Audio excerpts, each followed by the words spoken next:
Okay, I have it on. When you finish, Jan, would you grab me something that I can lift this up to?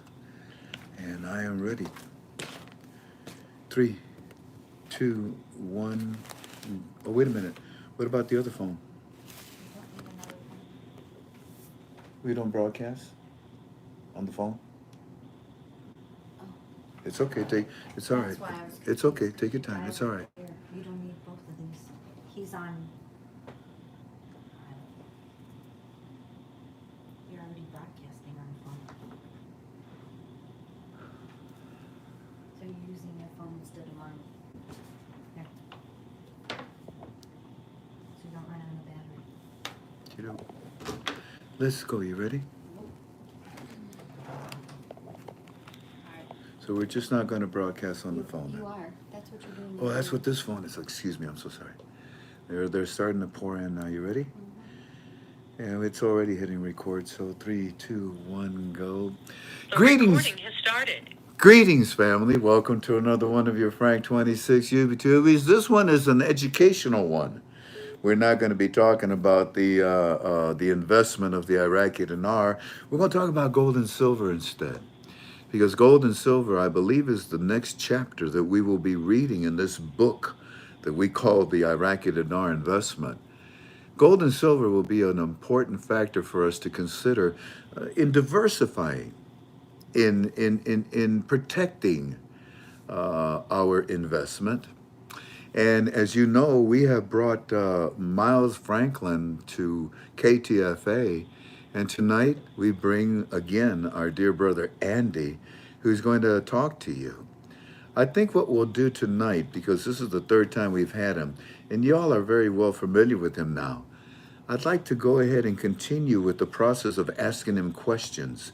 Ask him about gold, ask him about silver, ask him about how to purchase it. In fact, let's get started with that. In fact, let me bring Andy in, and Andy is going to explain to you how you will be sending an email to their department, and he'll tell you what they're going to do after that. So without any further ado, I thank you for coming, family. And Andy, are you there, sir? I am here. Thanks for having me again. I appreciate the invitation. Well, Andy, we appreciate you because we're at that pivotal point where, I mean, nobody knows the data rate. We're not offering that, but we do feel that this is rather prudent right now to learn. And if not just for our investment, the whole concept of gold and silver. Look what's happening to the American dollar. Look what's happening to currencies around the world. Look who's buying gold left and right now. So with that in mind, Andy, I'd like to turn this over to you and just explain to the family, what is the procedure that we have established with you here at KTFA?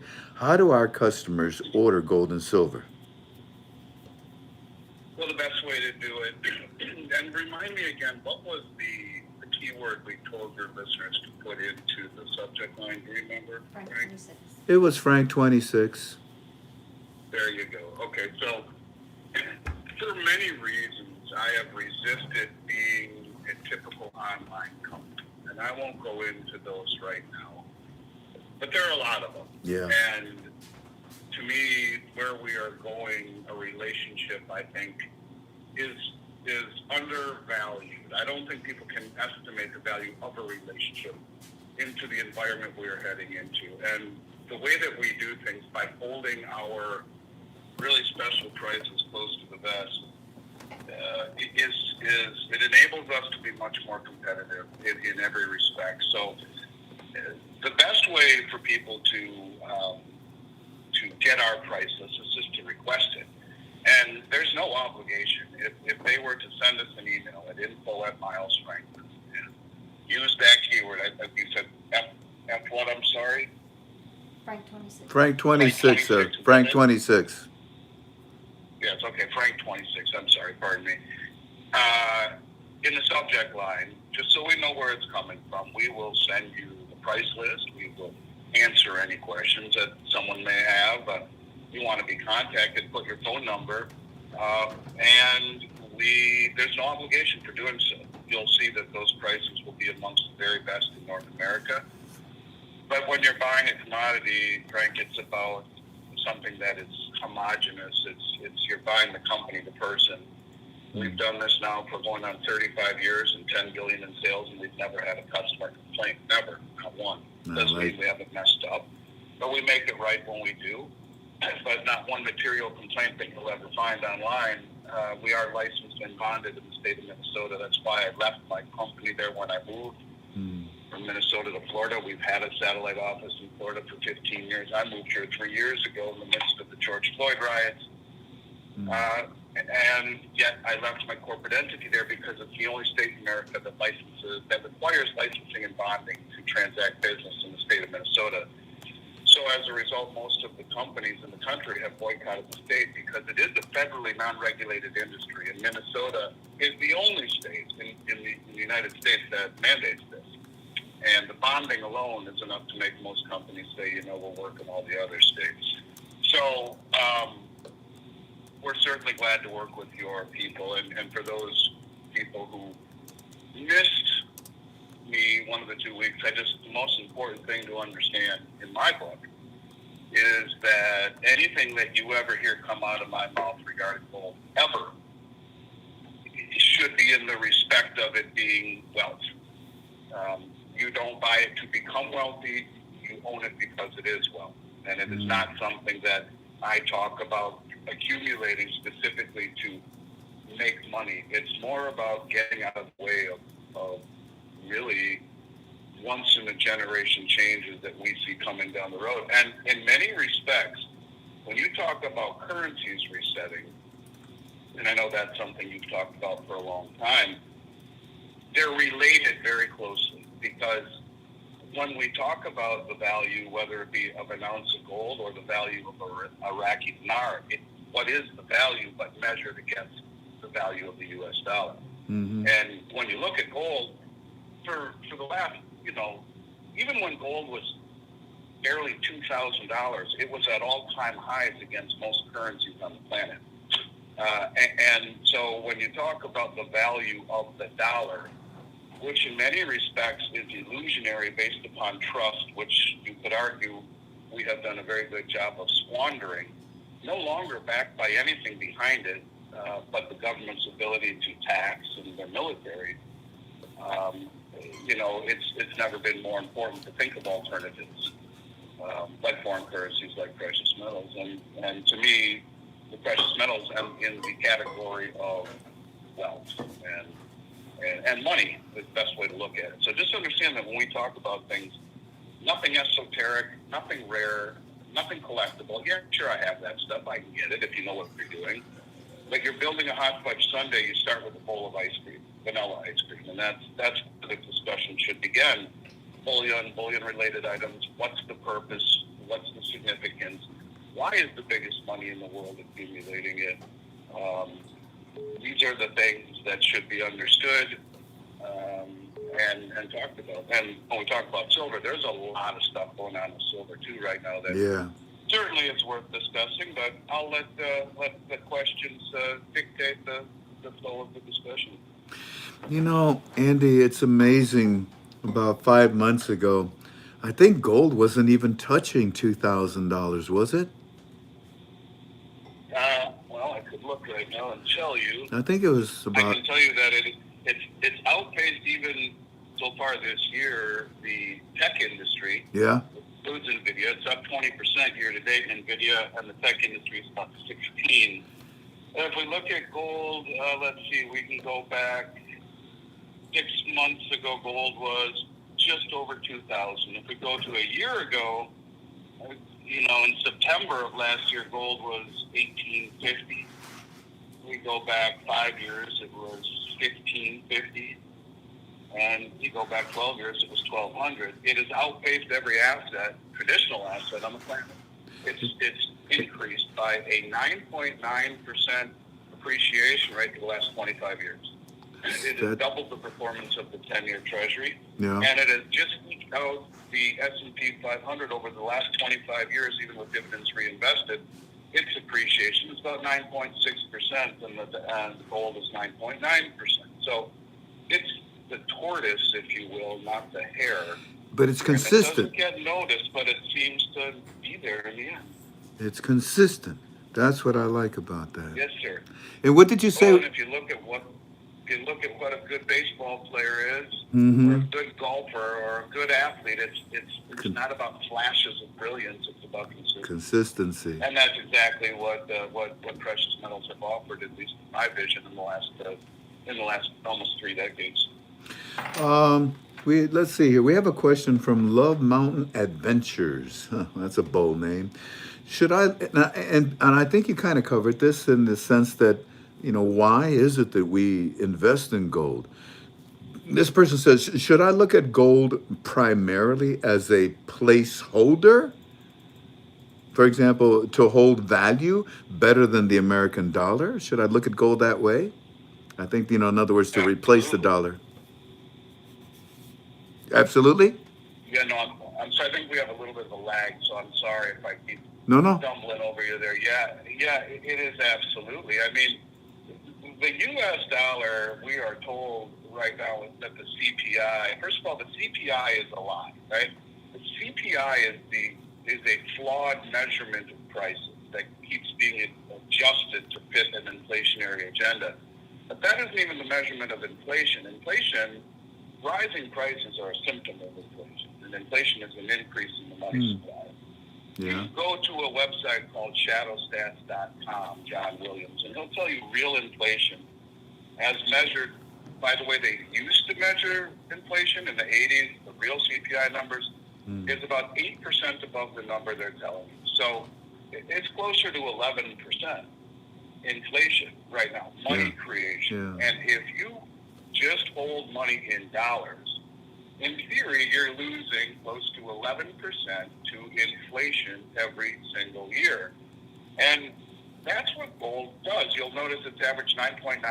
It's right there. What gold does is it retains its value in terms of your purchasing power. And so you don't own it to become wealthy. You own it because it is wealth, because it will sidestep the insidious effects of inflation. And that, I mean, there are times where it would accentuate its value. Certainly, if you look, you can look at an ounce of gold you look at the average price of a house in 1960. We'll use the old statement, well, gold doesn't earn any interest, right? In 1960, the Census Bureau would tell you that an average house in mid-America was $17,000. And the price of gold was roughly $39. So, you're trying to decide, should we buy the house? Your parents are deciding, should we buy the house or use the gold that grandfather left us, the 435 ounces. I think if you take 17,000 divided by 49, you get 435. And should we just put it under the mattress for Junior? And they decide to find a way to pay off the house and save the gold, where it has sat under the mattress for 65 years, earning nothing but dust. Listen. And those 435 ounces that would have been worth $17,000 in 1960 will now buy you 2 houses because it's worth over $1 million. Yeah. And that's $17,000. Well, that doesn't buy you, a couch and a chair and a TV these days. So my point is that what gold does, did gold go higher or did the currency go lower? Same thing is true with the Japanese yen. 10 years ago, it was like 140,000 yen to buy an ounce of gold, and now it's 360,000. Did gold go higher or did the yen fall? And so when we talk about a Federal Reserve who tries to tell us that we're striving for 2% inflation, even though they're at 3% right now and giving back in, and they're going to lower rates again and reignite inflation. But even at 2% or 3%, why not -2 or -3%? Your standard of living is better. But at 3%, there's something called the law of 70 seconds, where you take the interest rate and divide it into 72, and it tells you how long before your principal doubles. So if we are running inflation, real inflation, according to shadow stats, is 10%, let's say, in 7.2 years, your dollar is cut in half. Its purchasing power. Divide 10 into 72. the value of the dollar would be cut in half due to inflation in 7.2 years. Yeah. That is how insidious inflation truly is. How And, corrosive it is. think about it. What was the dollar worth in 1970 versus what it's worth today? And it's not that gold got more expensive, it's that the dollar lost a lot of its value. That's kind of like the same thing that we're experiencing in this investment of the currency that we study. Because of the value of that currency going up, the value of the American dollar goes down in their country. Here's another question. And it would be accentuated even more as the dollar continues to fall. Things don't just fall arbitrarily; they fall measured against something else. And the benchmark has been the dollar. If the dollar, which has been the epicenter of stability, loses that role and begins to fall, it falls against other things, like the dinar, like gold, like silver, like everything else. And so it would only accentuate what you're trying to help people understand. Another question is in the past, I was told to buy silver until you can cash in and buy gold, or should you just hold on to silver? Well, both ideas are very sound. True. What the person is speaking about is the silver to gold ratio, where it's historically out of whack right now, where you take the price of silver and divide it into gold, and right now it's somewhere in the neighborhood of 85 to 1. Geologically, for 5,000 years, it came out of the ground at a ratio of 16 to 1.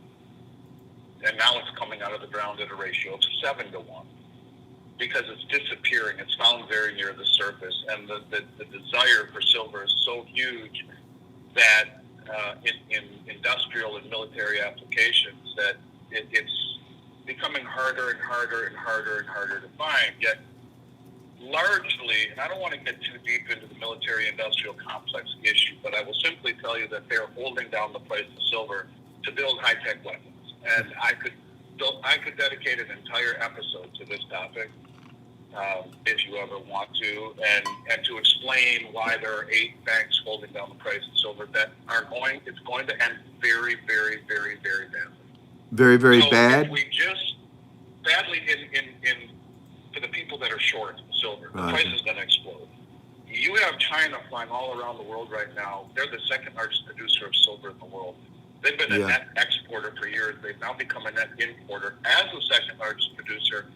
And I just did an interview with a man named Sean Kun, who's the head of Bolivar Silver. He said, Andy, the Chinese are all over Latin America paying double what the West will, coming directly to the mining companies for unrefined silver in doré and in concentrate. Unrefined, they take it directly from the companies and send it back to China to be refined. This doesn't happen. And the prices that they are paying, no one does. And by doing this, it doesn't come off of an exchange. It's being hidden, the acquisition. The price of silver is massively undervalued. And you have 8 commercial banks that hold the largest concentrated short position in the history of any commodity ever traded on Poland. And they're doing it because there's copious amounts of silver needed in all of the high-tech weaponry that is being made through the military-industrial complex. But the thing of it is that the countries that once were not industrious, sophisticated, motivated, and coordinated enough to stand for delivery off of the London Metals Exchange and the COMEX are doing so now. They're beating us at our own game. It's going to end very badly. So the idea is simply that when you see a disparity where it's coming out of an asset is coming out of the ground that has a between 2 and 300 million ounce shortfall between supply and demand, which is now structural for the last few years, each year, an asset that is being massively accumulated with plurality in demand in industrial, military, green, digital, and monetary. It has all sorts of demand uses where commodities in general have usually just one demand. And it has several. But for 5,000 years, Frank, the ratio, geologically and price-wise, was 16 to 1. You dig a hole in the ground 5,000 years ago, you'll have 16 ounces of silver for every 1 ounce of gold. And even when Sir Isaac Newton was trying to figure out the ratio for the currency in the mint, 16 to 1, 16 ounces of silver worth 1 ounce of gold. And now, because it's disappearing, because it's found in nature in a form called epithermal, very near the surface, the big deposits are disappearing. They've been found long ago, and its uses are expanding.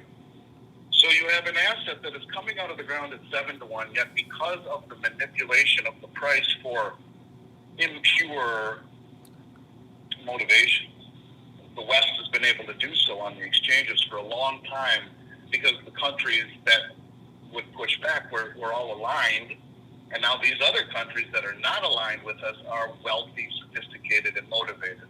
So they're standing for delivery.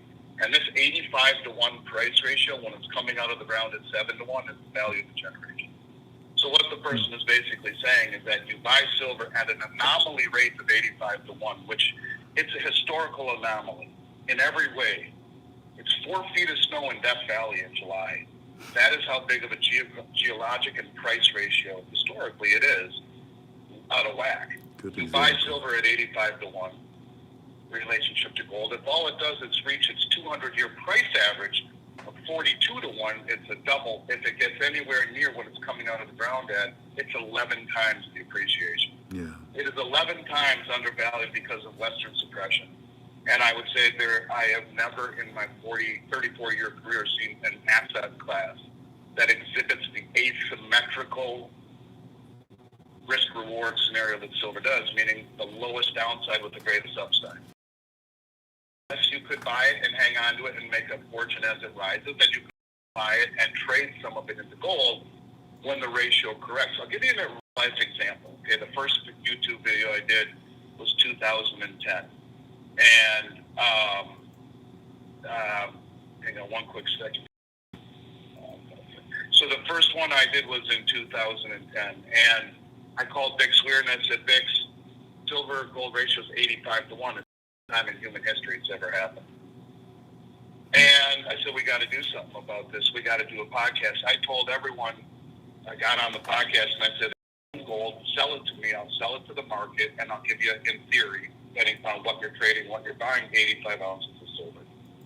So you give me an ounce of gold, you get 85 ounces of silver. I said, look, the average price average has been 42 to 1 for 150 years since the Industrial Revolution, due to gold's role as money, but the odds ratio has been 16 to 1 for 5,000 years, and now it's even coming out of the ground less. So switch it.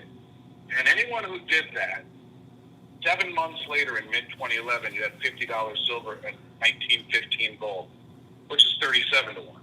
You would have only needed 37 ounces to trade back into 1 ounce of gold when you got 85 to begin with. You make double what you could have otherwise. So in other words, it's a way for her or he, whoever asked that question, to, in essence, double the amount of gold they could have otherwise bought when they bought that silver. So the answer is yes, I consider that to be the trade of a generation. Yeah. And because gold is the only other Tier 1 reserve asset on the planet, as reclassified by the Bank of International Settlements, the most powerful bank in the world, that is a trade that I am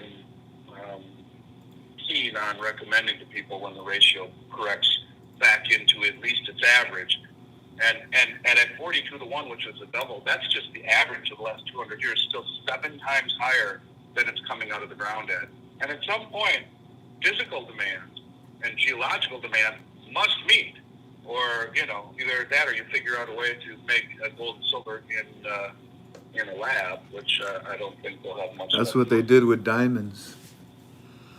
Yeah. Interesting. Here's a question, Andy. I'm not going to read all of it, but basically they're saying that if I have this many dinars and I purchase this many, this much silver, they're using an example of $80,000. If I purchase $80,000 worth of silver, our purchase will then get reported, and silver goes higher. Are we then about to pay capital gain taxes on that increase? Well, first of all, there's nothing reported when you buy it. And it's only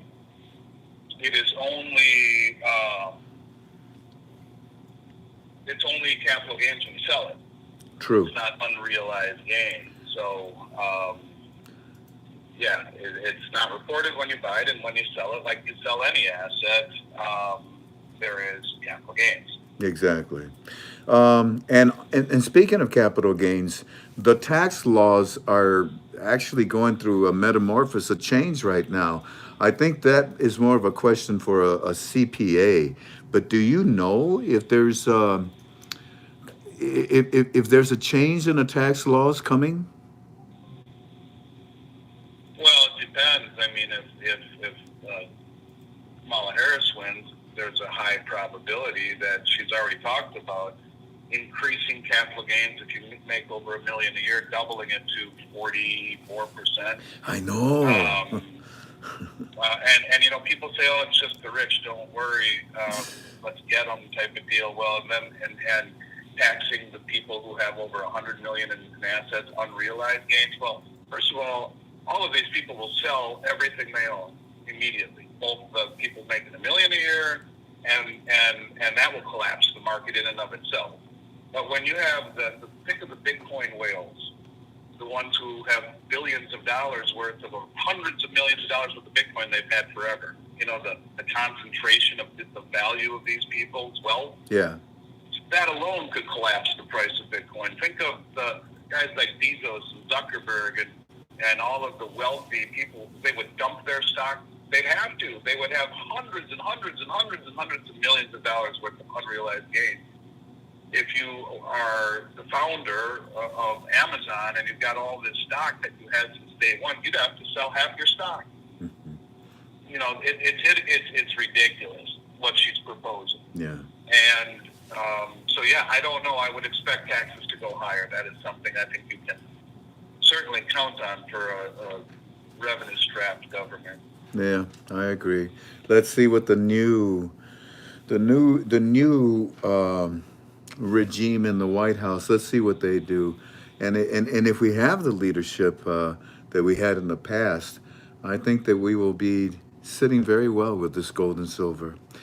Deborah Cox is saying, when I purchase gold, do you send it to me or do you store it? Yeah, either one, whatever you want. I would always tell people that, you know, the old saying, possession is 9/10 of the law. Gold is an asset that has no counterparty liability when held in your own possession. Gold and silver. So, yeah, I think if you can hold it, it's always best to do so. But And removal of counterparty risk is a good thing. and if you were to hold it, is there a charge for that? If it's stored, yeah, of course, anyone who doesn't charge a storage fee, it's a scam. I mean, there's costs involved in storage and insurance. We use Brinks, and, you know, Brinks charge Brinks is like Fort Knox in their facilities. And, Yeah. you know, they have armed guards and 24 hours and cameras and, you know, the 100-year-old institution. So, but yes, there is a charge, and it's dependent upon what you're storing and how much you're storing. But yeah, that is always an option, and I'd like to think we're the envy of the storage industry for real. We have all sorts of exclusives that we've been given from Brinks that no one in the world's ever gotten. Mm-hmm. So if someone indeed wanted to store things, we would be more than happy to work that out with them. And I use Brinks because you don't really, I don't think it's wise, my own personal opinion, is to store it directly with the company you bought it from. So even though it is our program with Brinks, it is stored in Brinks, and they don't have any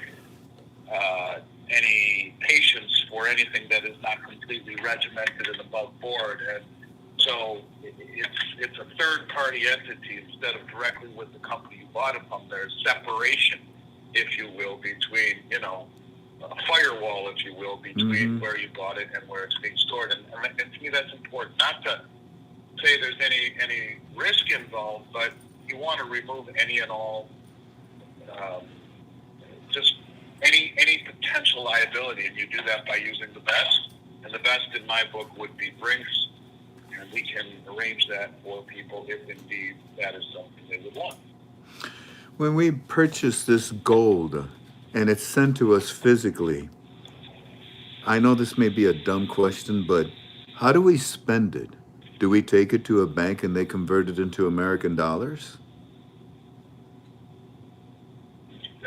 Yeah, So, absolutely. I mean, so you're watching the gold price, and when you feel that it is at a very good rate, that's the time that you would, be exchanging it for dollars. Is that a good way? A good way? well, No. I mean, yes, Okay. yes. I mean, if you are looking to it as an investment, Right. and I don't think you need to always do that. I mean, that's not to say that that's not a sound advice. It Right. is. Right. Yeah. Yeah.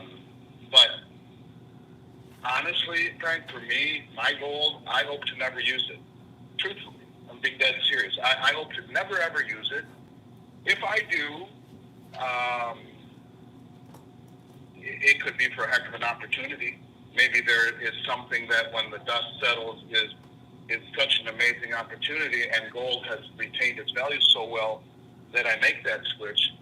Maybe it's for an emergency. Mm-hmm. But if not, I know I can leave it as a legacy to my family, my children, and their children.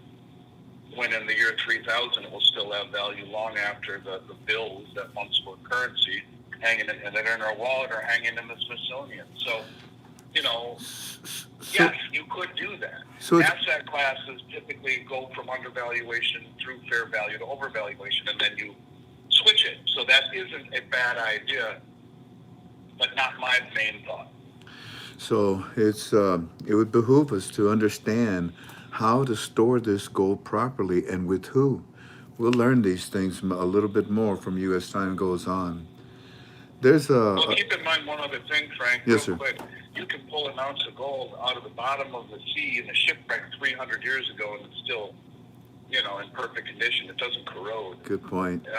You just, you keep gold and silver in an airtight holder. Silver oxidizes, and you can get rid of that too. But keep it in an airtight holder, and try not to keep it in moisture just to get the tubes and everything all icky. But you do that, it'll be forever. It'll be good condition.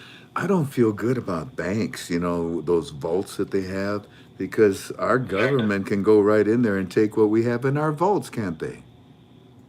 Yeah, and it's not insured. And most of if you look at much of the verbiage on the safe deposit box deals, it says no coin or cash inside of it, and they're not insured. And if there's a banking holiday, you lose access to it. For me, that's the last place I put it. I'd rather people be midnight gardeners and dig a hole in the backyard in the middle of the night. I think they have a better chance of keeping it private I so and having it at their fingertips. I so agree.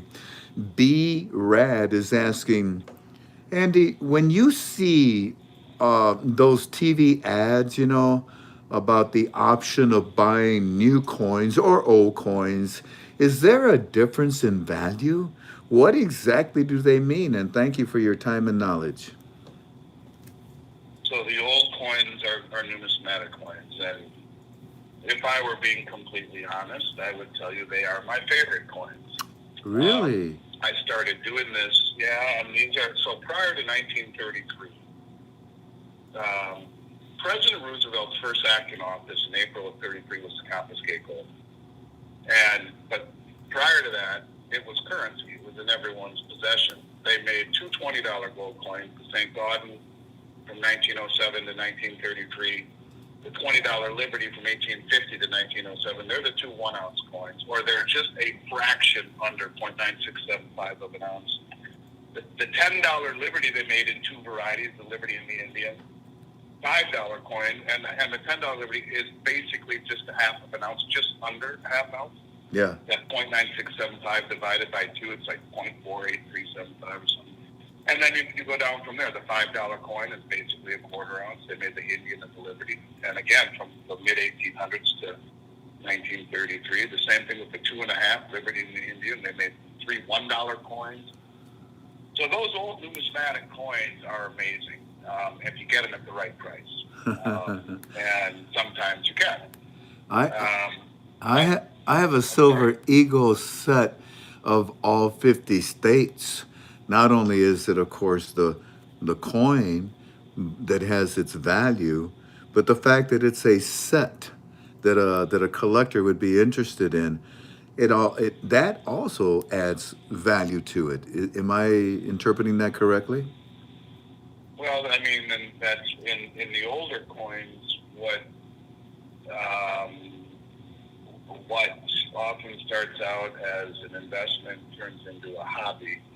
Yeah, I mean, and some of these coins, during the Civil War era and earlier, are worth a lot of money, and so there is a level of understanding and education that must be achieved.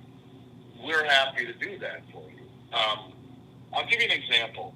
We have a special right now and circulated, and for everyone out there listening, I had no idea this was going to be asked me, right? So, but we happen to be running a special, and almost every special we've done for the last 4 years has been silver. We're doing a special in circulated grade pre-33 gold coins. These were in someone's pocket. They're not the uncirculated certified coins that will cost a little bit more money and sometimes a lot more money. But these are circulated, and they're amazing. The 2.5s, the 5s, the 10s. These are coins that people would have used for everyday commerce prior to 1933. And in the conditions that we have them in, they're the lowest I've seen them in years. And in fact, they're almost as attractive, in some cases more so, than buying the brand new gold bullion coins. I agree. The difference is, I mean, they are. I mean, they truly are, and they're Americana.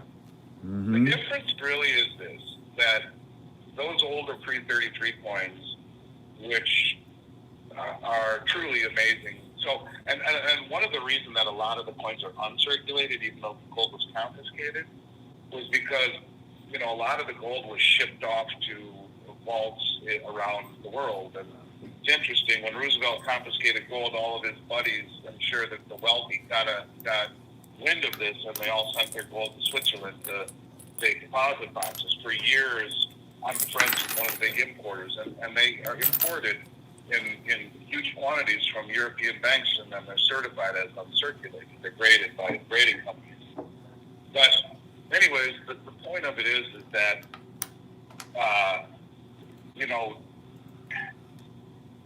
when you look at those coins, they were money. Yeah. They were used as currency. The new coins, even though they're legal tender, they're not currency.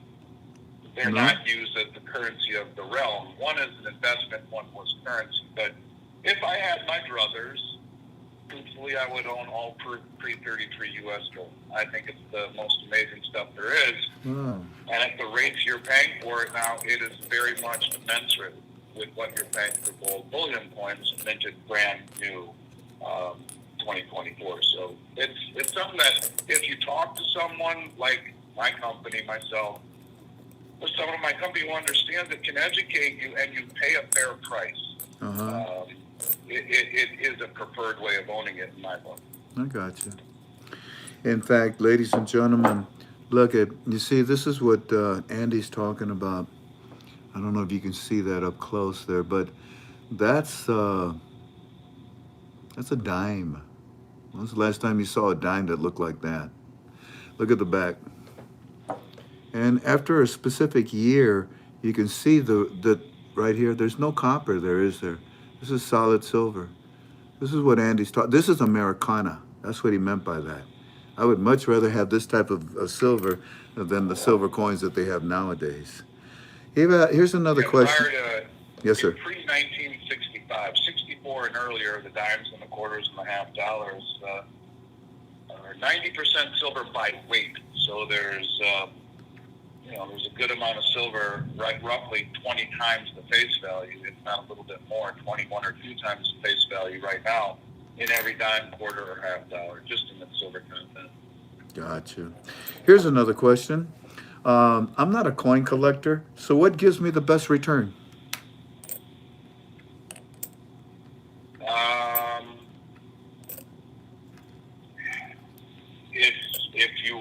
If I were buying gold bullion, I'd buy American Eagles. If I were able to get some of these pre-33 points for at or less what it costs to buy a gold eagle, I'd buy those. Hmm. But if you're looking for, if we're going to talk about maybe speculating, and I would say it's maybe the finest speculation I've ever seen in my career, you buy silver. Hmm. I don't think you will, again, the term asymmetrical, risk reward. Lowest downside, highest upside, unquestionably, it is a generational gift, in my opinion. And I don't say that as a gold salesman. I say that in every single way you could try and shoot holes in it. It's depleting in nature. It's increasing in its uses. It's got a massive naked short position against it, which is rocket fuel. And it has plurality in demand. I've never seen anything like it. And half, basically just over half, about 65% of its all-time high. 60% of its all-time high. And and that was in 1980. What other asset can you think about that is just 60% of what it was in 1980? Yeah. You know, I mean, everything in 1980 was 3, 4, 5, 6, 7, 10 times more. Silver's not. It was $50 in 1980, and it's 30 right now. Gold was 800, 825 in 1980, and it's 2,520 right now. So silver is the value of the generation. What was it at the beginning of the year, Andy, for gold? You said it. I forgot already. Let me look and see. Hang on. Yeah, I'm kind of curious because this year, with everything that's happening with currencies around, the world, with people, with countries buying gold and silver the way they're doing, the way these wars are demanding the use of silver, I'm just kind of curious, where gold was at. Gold was, Was it 2000? beginning of the year, let's see, January 1, the price of gold was 16? 2,000 and just about $2,050 an ounce. So 2000, and it's gone up. Oh my goodness! So $500-$600 in such a short amount of time. What? And that's gold. Yeah. Can you imagine what it's going to do with silver very soon? Right, and typically historically, gold leads the way. It goes first. Yes. And silver catches up and surpasses it percentage-wise. There's a 90% correlation in movement throughout all of history between silver and gold. They're not always symmetrical. Gold decides to head off before silver wakes up. And then when silver wakes up, it's like, you remember the Roadrunner and the Coyote commercial? Yeah. And it's like the Roadrunner catches up and passes. Good analogy, Andy. Good analogy. Here's another question for you. In your opinion, if the United States goes bust, do you prefer constitutional eagles or bars? So he's not talking about constitutional eagles. He's talking about what you have, constitutional coins. Gotcha. Which would be, I think, there are the eagles, which are U.S. mint, but those aren't currency. The constitutional coins are the dimes, quarters, and half dollars minted prior to 1965. And, if you take $1,000 face value, any way you can make it. Let's just make it easier. Well, yes, any way you can make it. If you had a swimming pool and you filled up a bucket, the swimming pool filled with dimes, quarters, and half dollars, you filled up a bucket. It's a mix of all of them, but it equals $1,000 base. It's 715 ounces of silver. So you divide that by 1,000, every dollar is 0.715 ounces of silver. So if you do the math, 14 dimes at 0.00715 is almost exactly 1 ounce of silver. I see what you're doing. So you have 14 transactions instead of a 1 ounce silver coin for 14 dimes. It's U.S. constitutional silver made by the Treasury, and it's pure silver. Well, it's not pure silver because it's 90% pure by weight. In other words, there's 90% of the weight of each coin is pure silver. The other 10% is alloy to give it strength because it was in circulation, running through coin counters and stuff forever. Yeah. Nickel and copper, whatever else is inside of it. But So in a grid down situation, you could argue that the pre-65 silver has the greatest utility. The only thing about it, and it's kind of silly, Frank, but you know, the wow factor is kind of cool. You hand someone a silver eagle or a silver Morgan dollar, like, wow, that is so cool. Never seen that before.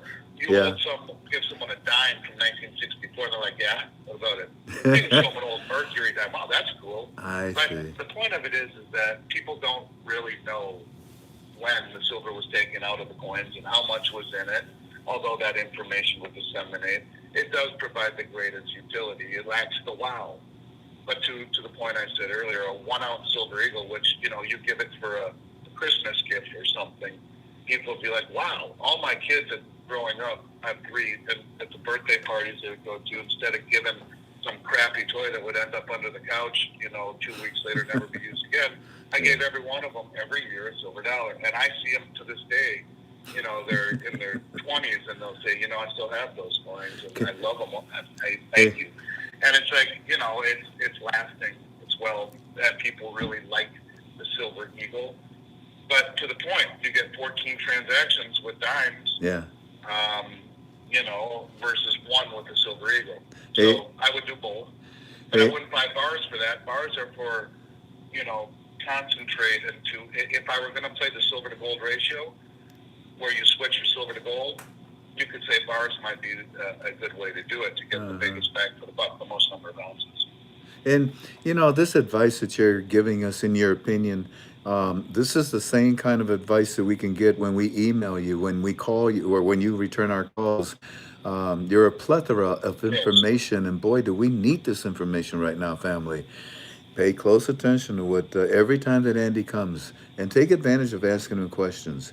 Gary Cox is saying, if I purchase 10,000 of gold, is that sent to me in the mail or FedEx? How do you guys do that? FedEx usually. And if we do that, if I send 10,000 in gold, you know, you're talking like 4 ounces. Mm-hmm. You're talking, it could be a box the size of, you know, like buying a pack of D batteries. So you get a tiny little box that's insured for 10 grand. And the FedEx driver says to your wife, geez, lady, what do you got in your gold? So what we do is we do all of that stuff, except we will insure that box for 10,000 for $150 with adult signature required through FedEx. And so the driver doesn't see that it's insured for 10,000, shows it's insured for $150. It's adult signature, so he takes it out of the Amazon stream. Takes good care of it because it has a little bit of insurance, has to be signed for.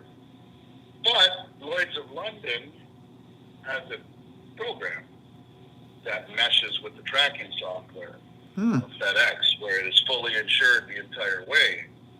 So that way you have anonymity every step of the way in receiving a box with no external markings, minimally insured with adult signature required. Brilliant. So yes, we ship everything by FedEx. Air for gold and ground for silver. We have Bum Me, Psalms 23. I just want to read. He says, Andy's the best. I found him to be extremely knowledgeable and generous with sharing the knowledge, a man of integrity. And Bummy, you're from... God bless, thank you. He's from the United Kingdom. He's from England. And then we have Tom McIntyre. He says, I'm from Scotland. Thank you for telling me about this man. Let's see. I love Scotland. I went there a couple years ago on a golf trip. What an amazing place that was. I'd like to go back, that's for sure. Playing golf on a course that is 700 years old is an amazing experience. You got to play. Wow.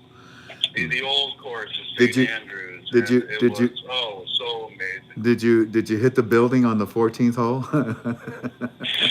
Actually, I got it over, and it's funny. I have pictures. I stayed in the hotel there. It's a Kohler hotel now, and my room looked over the shed that you hit over, and I have such amazing videos and pictures. You can walk out of your window onto the roof, and literally the window opened up. It's huge, 6-foot window. and you could watch people hit over the shed. Yeah, I did get over the shed. Wow. It was an amazing trip. I loved it so much. Well, that's impressive to get over that. I think I might need a bazooka. Let's see if we have any more. Yeah, it's fun. Let's see if we have any more. Andy, I have a 64 Kennedy, and it looks like silver, but I keep on hearing that it's not silver. Do you know any thoughts about a 64 Kennedy? Whatever that is. So, interestingly enough, What? so remember I said dimes, quarters, and half dollars, 1964, and Right. early. Uh-huh.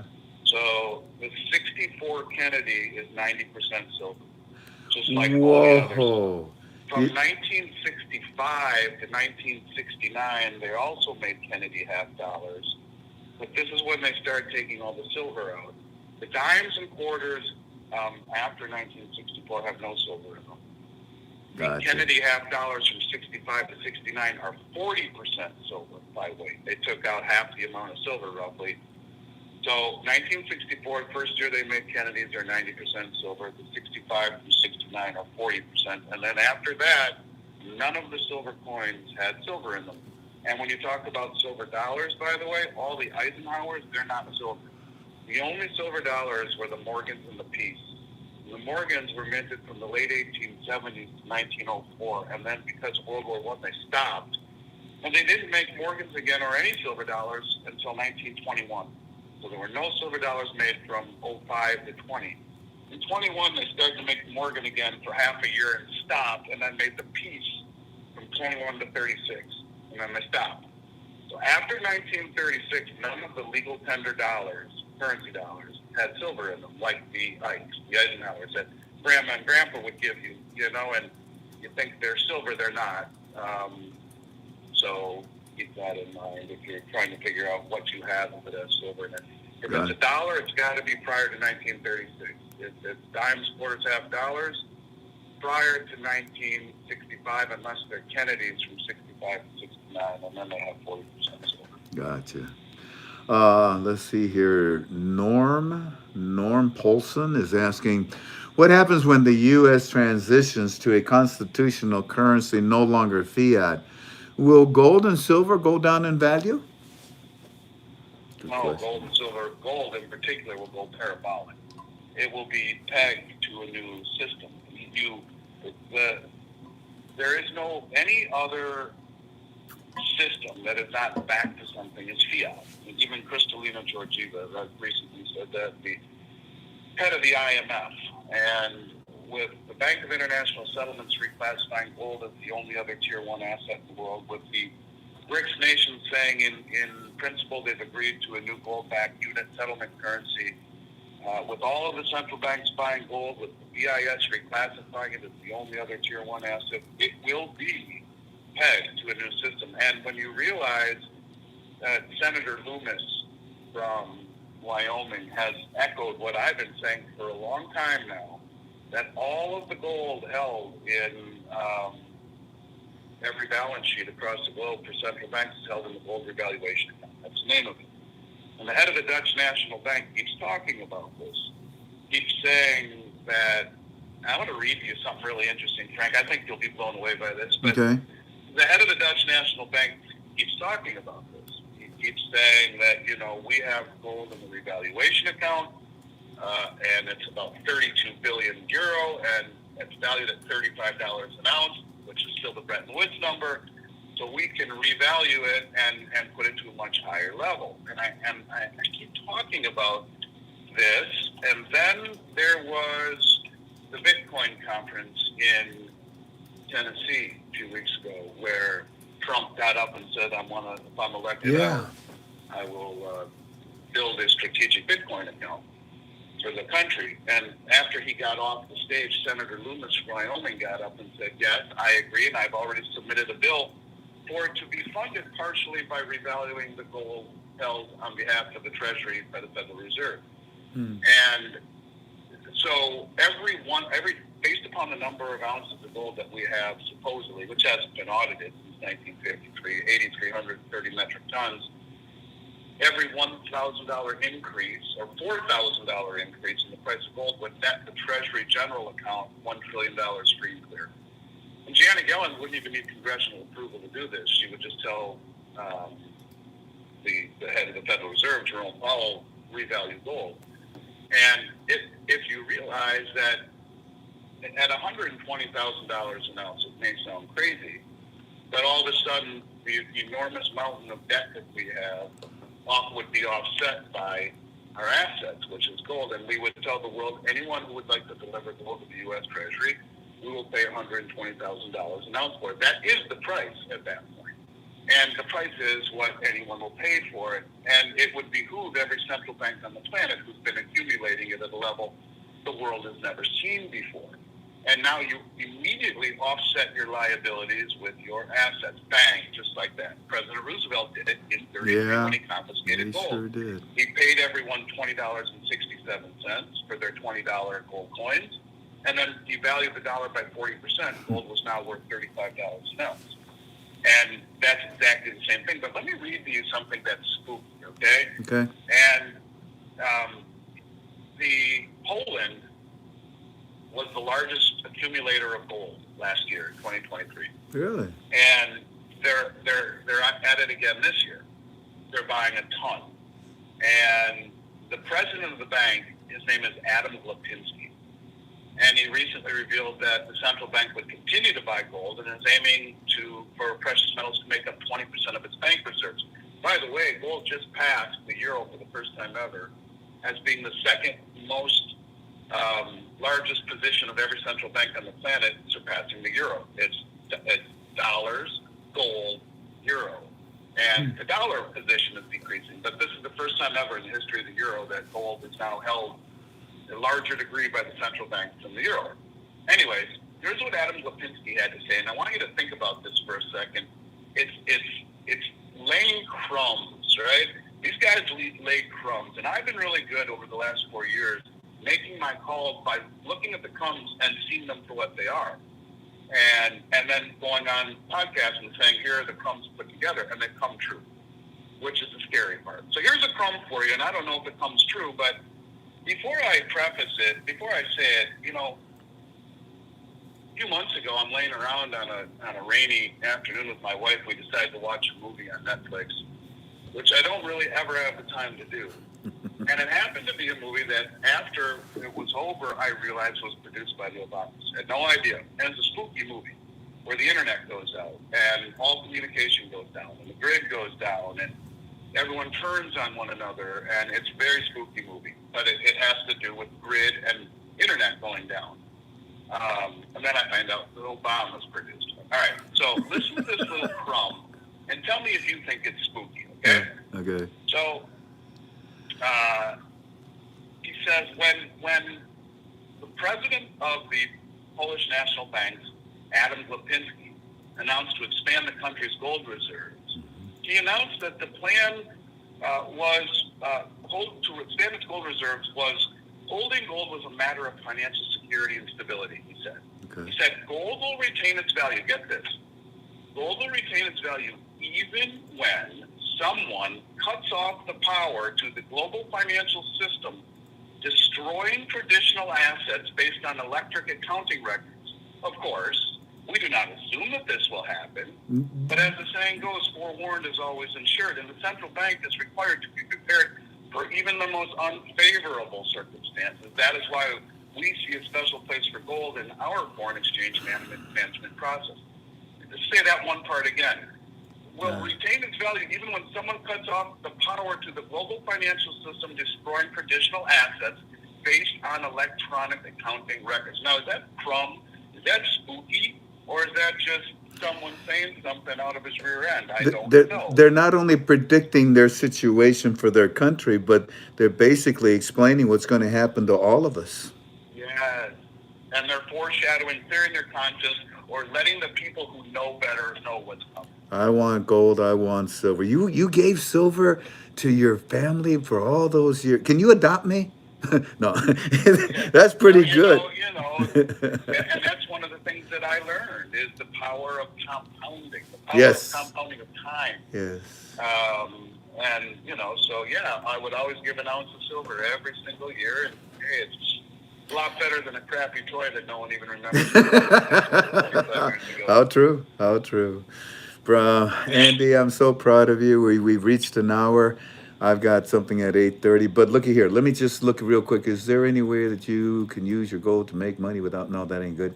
Just Andy, if what is the largest amount that you would send, and by what would be the largest amount that you could store?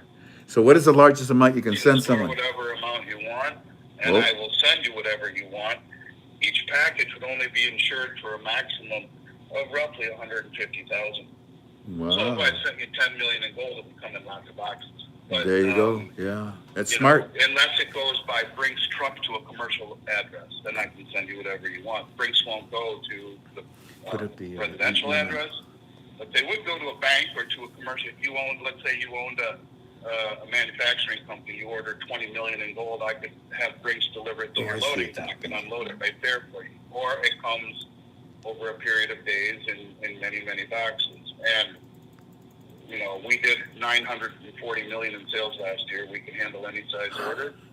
Oh, Um, I'd say so. That's wonderful. I'm really and storage is no problem at all. very proud to have you by my side, Andy, with Miles Franklin. I thank you so much. Listen, this is the email family. Write this down, please. Okay, you can see it in the chat there. Info at milesfranklin.com. info at Miles, Miles, Franklin, FRANKLIN.com. Now, go ahead and tell them one more time, Andy, when they send an email, and in the subject line, family, put Frank26. And what's going to happen when they send an email, Andy? If they want to be contacted about anything they've heard on any of these calls, any questions, precious metals, IRAs, whatever it is, put your phone number down. You'll be contacted. If you just want our price list, say so. So we'll answer it. Someone, myself, or one of our 13 brokers, all my personal friends, literally before they ever worked for me, every one of them, they will answer you, or I will. And if you want to be contacted, we'll do so. If you just want the price list, we'll send it. And then the ball is in your court. We are very, very much a non-pressure organization. We are eager to help, but we are not the type that intrudes. So once they send an email and you put Frank26 on top, then Miles Franklin is going to know that you're my customer and that you're with me. Yes. But here's the nice thing too. You're going to get a price list. And it's not just, an ordinary price list. It's got some specials. It's got reduced prices. It's a bonus because you're here with KTFA. Am I saying that properly? Way reduced prices. Oh, there you go. Way reduced, and we do that purposely. You're gonna. Our prices on our price list will be as good as just about everyone or anyone in America, and we do that purposely. One day we can have a show and I'll talk about that, why it's the preferred way for us to do things. But just know that price is never an issue, and especially if they're coming from you, it's important that we know. And my brokers will listen to these shows so they understand the dialogue that's been going on here, and they're able to answer questions appropriately. To me, it's not about the what, it's about the why. And all of my brokers understand the why. The what is the fun part, making the model, what coin, what size, what denomination. Tell me about the old coin, blah, blah, blah. That's the fun part. The why to do it, what's coming, well, they're all proficient as heck in that. That's the most important part. Andy, I walk away from this meeting, like I said, you are a plethora, you are a piñata, you are a cornucopia of information, and I'm always intrigued to listen to you. Thank you kindly, sir, for coming. And what I learned tonight was that if I purchase gold, I'm going to look at that as an investment that's going to stay with me. I'm not going to be purchasing gold so that I can spend it. It's going to be a foundation of security, of consistency, of being solid not only yesterday, today, but certainly for tomorrow, for my children in the future.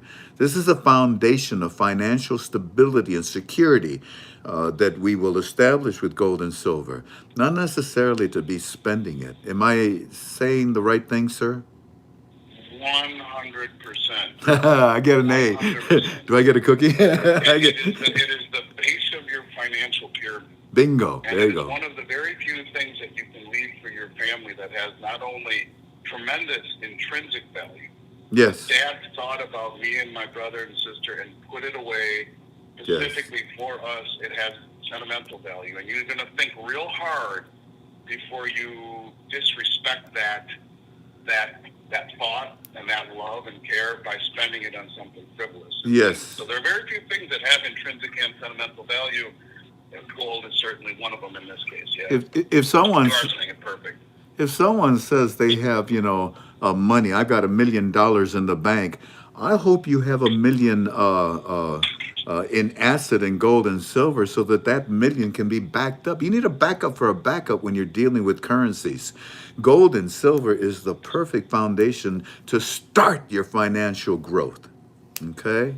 I want to thank you. And to keep it. And to keep it. And to keep it, exactly. I'm excited to talk to you again. We're going to have our last Yubi this Friday on the dinar, and then next month I'm just going to talk about products and services and ways to protect ourselves. And you, sir, will be coming in every month. God bless you. God bless you, and I'll see you again, okay? God bless you and all of your listeners, and thanks for having me. We'll look forward to picking up where we left off. You take care, Frank. Yes, sir. Bye-bye. Peggy Golden, you said the right thing. Wait a minute. Let's see. Perfect. Thanks. That's what I needed to understand. And then Peggy says, yes. Yeah. Yeah. I think that I learned an awful lot from this man tonight. It's not so much the idea of having gold. I can put that on my fingers or around my neck, maybe on my nose. No. Yeah, that's nice. But gold is the foundation of my financial security, not my dollars. Excuse me, gold and silver is the foundation of my dollars. My dollars may fail me, but gold and silver never will. And he gave some amazing examples tonight of that. Did you have a good time? I hope so. I learned a lot, and I hope you did as well, too. Thank you kindly for being with us once again. Luke Miller, I love what he's saying. Andy killed it again. And Peggy Golden says, perfectly explained. You mean when I explained it? No, he said I did good, huh? Yeah, I get an A. Okay. I get a cookie, right, Tank? Maybe. You only got 15. Well, these are UV-tubies. Don't count. I'm not supposed to draw in a whole bunch of people. So if I get at least 10 thumbs up, that should be enough for a cookie, shouldn't it? No. No. Whose side are you on? Hello, Frank. Who was that? Hey, Frank. Yes, who's that? Larry. This is Larry. Larry, I didn't know you were with us. You I knucklehead. came in late because my mom had some anxiety issues, and Mom, I had to okay? run down there. It's just been a long day, but I came on the tail end listening. So I tell you, Larry, this man, it's amazing, isn't he, Andy? he is. He is. I say that he's a plethora. I use that word. He has so much knowledge. You ask him one question, he's going to spend 10 minutes answering it. That tells me a lot. That's kind of like what I do. I don't just answer a question. I take it from the beginning and go all the way through it so you'll understand the answer that I'm giving you. This man made us understand tonight, Larry, that gold and silver is the foundation of our security and stability for our financial wealth. It's not so much that I'm going to spend the gold and silver. I'm going to invest in it in order for me to be stable with my finances and my dollar that may fail me. This is very interesting what he taught us tonight. Here I was thinking I was going to... Go ahead. How are we doing on a new banner? I think Michelle set up a new banner for you. I don't know. I forgot. Is it up? But, It's up? Hold on, let me see what it looks like. no, it's up. Good. Yeah, hold on. Remember, my phone number. There it is. You got my phone number. There it is, Larry. Look at that. It says Miles Franklin Precious Metals. To receive the FRANK26 discount, go email info@milesfranklin.com. Type in the subject line FRANK26. Need some help? Call Larry. Larry Altman, 702-943-8664. Thank you, sweetheart. Yeah, this is cool. Look at family. This is what it looks like, okay? That's our new banner. So please feel free to send them an email. Put my name up there in the subject matter, and they'll send you the price list. You're going to be impressed. What do you think of the prices, Larry? Well, I think they're outstanding. I know. Outstanding, really they are. How long have you been a broker, Larry? Oh, Christ. It's been 15 years. 15 What? years, yeah. How many? I used to have 30? A coin store for years in there, too, for 4 or 5 years. So I used to deal with metals a lot. But when you get the FRANK26 price, people are going to be stunned. I invite them to look around and see what, and they'll say, oh, my gosh. That's the word. Yeah, stunned. Because these prices are pretty good. And then on top of that, he lowered them a little bit more for our KTFA family. Very, very grateful to this man. And to you, Larry. So, family, you know Larry. That's my broker. And if you have any questions, the phone number for Larry is on my banner, on my form. But his number, again, is 703-943-8664. Larry, thanks for popping in, buddy. I love you, and it's always good to hear your voice. All right. Everyone have a great night. Yes, sir. You take care. Bye-bye now. All right. Bye-bye. Hold on a second, family. I'm doing a live program. It's okay. When it's you, I stop everything. You all right? Thank you. Thank you. Everything will go well.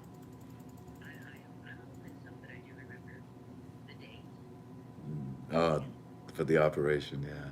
You're so kind to call. I appreciate it. Tell number 2 I said hi too. Love you too. Bye-bye.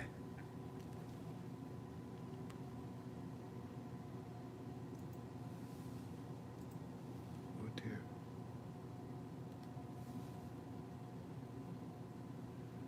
Babe, I'm sorry. I answered this by accident. See what they want. While I say goodbye here. It's been a madhouse. I don't want to exaggerate, but it's well over 100 phone calls that we had today. Listen, oh, is that what that is? Listen, family, I want to thank you for coming, okay? And I'm going to have that little operation tomorrow. And then I will be with you on Friday.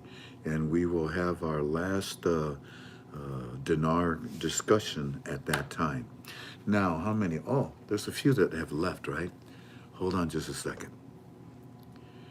Because it's still the week of me sharing, isn't it? And I can share when I feel like it. KTFA, in premium, I will share tonight. Right now, with our family that is listening, there's only about 350 or so of us.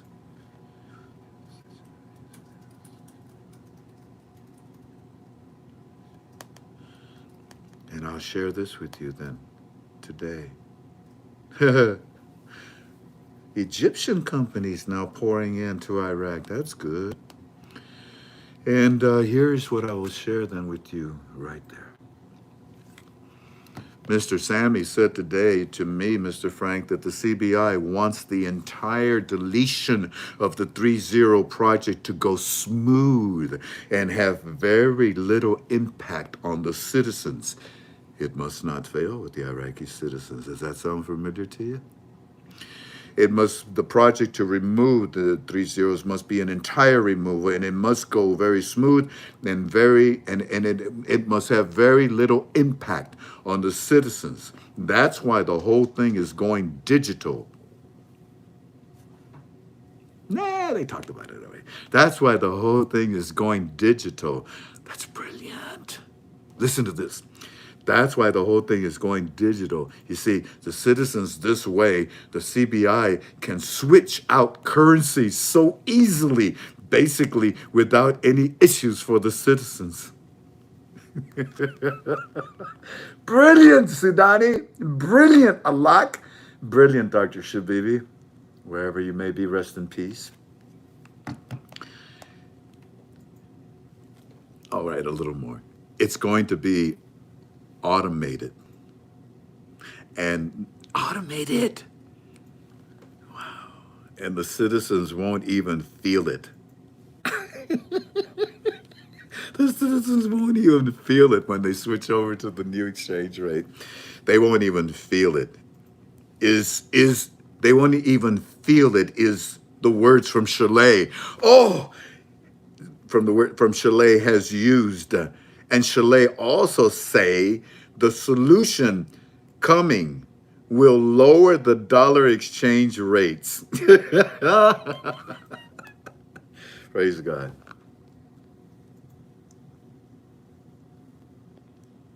And yeah, there's more. But I tell you what, the rest of this, completing the banking reforms are the key. Yeah, it sure is. The rest of this, we will put in our premium and in Club 26.